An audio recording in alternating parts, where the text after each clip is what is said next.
Got tight inner thigh muscles from sitting all day long, or really dense, tense adductors from working out at the gym? In this video, I'm going to show you a simple massage technique that you can use at home for free to help loosen up your inner thighs.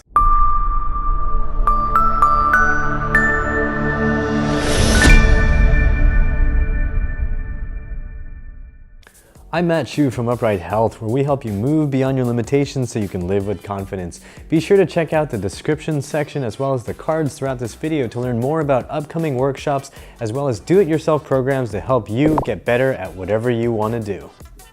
If you have dense inner thigh muscles or tense adductors, you may have seen a video I did a few years ago where I showed you how to use a foam roller to get at your inner thigh muscles. Now, some people may find the adductors pretty tough to get at with the foam roller, so in this video I'm going to show you a technique to massage those inner thigh muscles with a really cheap tool you might have lying around the house. This exercise is super effective, and it's one that we have in the FAI Fix program that helps people with their hip mobility issues.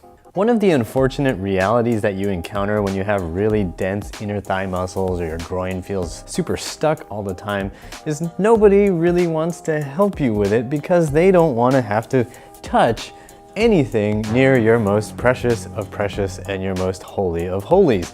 So what you need to do is figure out how to get into those muscles yourself, and that's what I'm going to use this softball for. So you could use a softball, you could use a baseball, you could use a lacrosse ball, probably not a tennis ball unless the hardness of one of these balls is too much. But if you use a tennis ball, make sure it's a fresh tennis ball and then gradually work your way into something that's a little more dense and hard so that you can get a better amount of pressure into your adductor muscles. Then what you're gonna do is take that ball and put it on a chair or a bench, something firm, just like so. You're gonna take your leg, whichever side you're trying to work on, and put it up over the ball. So now you're basically putting pressure, the weight of your leg, down on the ball, and you're searching around for areas that feel really dense and tender. Now, you're in control here. You don't need to try to hurt yourself, and you don't need to try to impress yourself with how much pressure you can take. You want to just find those spots, feel like they're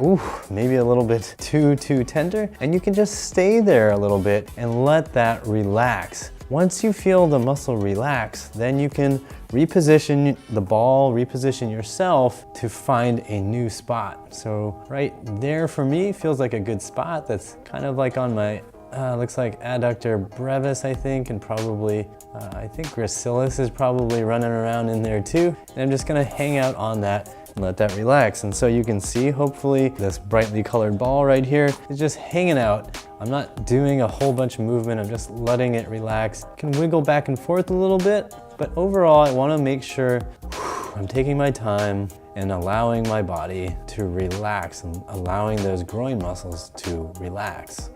Now, if I want to get more detailed and get higher up into the groin, what I can do is get a smaller ball. So this is a lacrosse ball, and then I can throw my leg up over it just the same way we did, but because it's smaller, I can actually get that up higher into the groin, which for some of you will feel like heaven and hell at the same time. So you are going to do the same exact thing, put pressure in there, and this time I'm just gonna let my leg hang off a little bit more off the edge of the bench here. And I can even add some amount of rotational movement in the hip joint. So right now I'm doing what's called external rotation, or I can do internal rotation.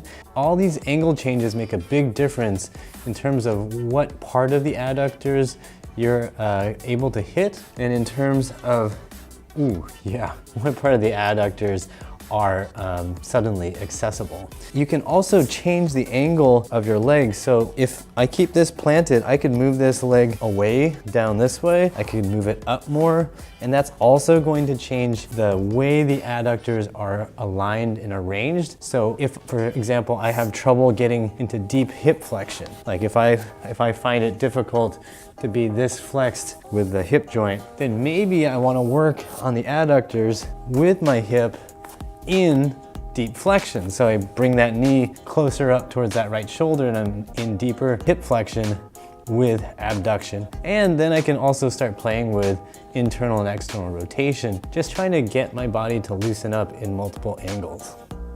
When we first introduce this exercise to a client, we want to have them start usually with about 2 minutes of this kind of self-massage. And if it feels productive and we see that it's getting them good results, we may have them do it for longer, up to 5 minutes on each side.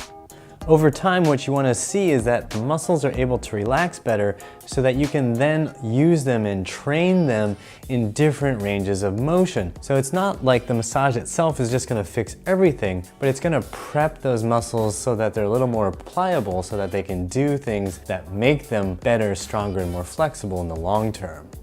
Alright guys, that's going to do it for this video. Be sure to check out the description box for links for our upcoming workshops as well as do-it-yourself programs to help you move and feel better.